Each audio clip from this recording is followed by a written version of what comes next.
In this video, I will provide a brief overview of the main topics we covered during the course, so that we can reflect on where we started and where we are now. Now, we hope that over the last weeks you have discovered lots of new ideas, concepts, tools and activities for the future classroom, and that you will now have a clearer idea of how your future classroom could look like. So let's do a quick run through of the key areas covered. Now, Module 1 was an exciting one, at least for us, and not only because we crashed the tri-sider tool together. There were lots of ideas in here and lots of inspiring thoughts shared by many of you about why and how we should change our classrooms. I think the key idea here that links into the question of why we should change our classrooms is the fact that we have seen very little change in how we organise our classrooms and how we teach and learn over the last century, while at the same time there have been massive changes to our daily lives and our workplaces. The limited change in classrooms over the last century was really highlighted by a picture shared by Sonia from Athens, and thanks for sharing that, showing her classroom in 1856 and in 2011. Things look more modern now, but ultimately the organisation of the classroom has hardly changed. We also explored how we should be changing classrooms, and based on your responses, the tour of the Future Classroom Lab in Brussels seemed to offer lots of inspiration and many ideas for your own classrooms. It was amazing to see that some of you, after visiting the Future Classroom Lab, have already managed to adopt many of the ideas. Ariana Blazic from Croatia provided us with an inspiring webinar of how she managed to achieve this.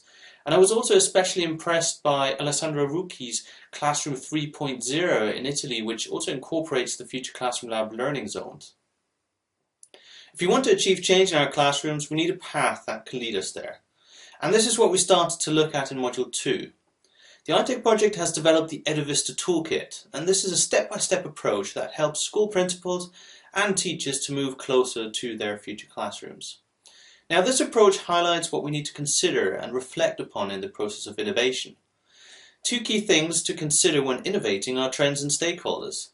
Unsurprisingly, in this exercise you identified students, parents and ourselves, the teachers, as the first stakeholders to consider. But large numbers also highlighted the role of businesses, school administration and universities.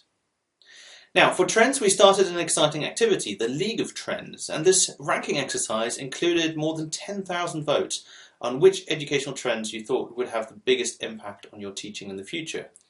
Interestingly, project-based learning and lifelong learning have been trending at the top for quite a while, and areas such as social media or mobile learning are more towards the bottom of the league.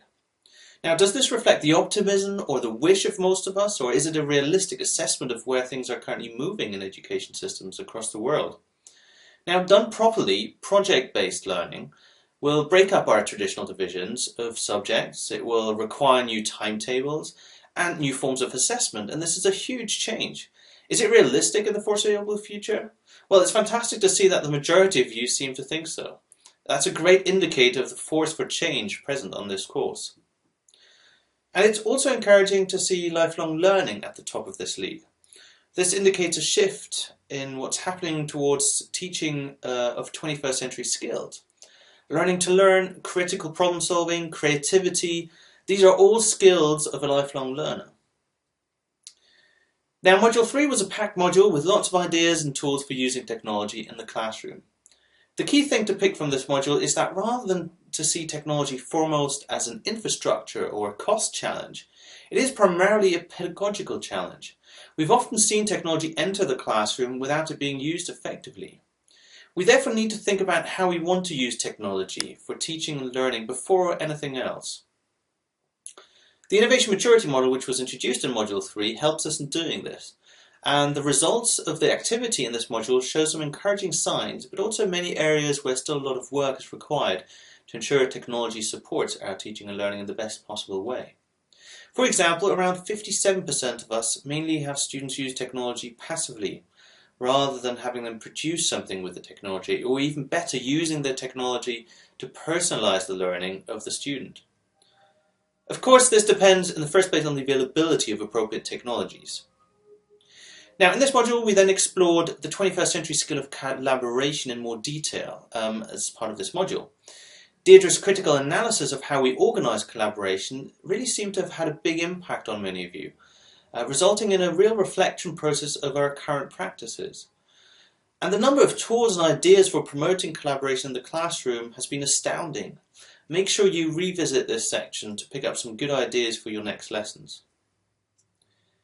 In Module 4 and 5, things became a bit more technical and we started the process of preparing things for the final assessment. We returned to the IDEC process of a step-by-step innovation path, and we introduced learning activities and learning stories. While there was a bit of confusion about the names of these different concepts, most of you agree that having a step-by-step approach was very useful.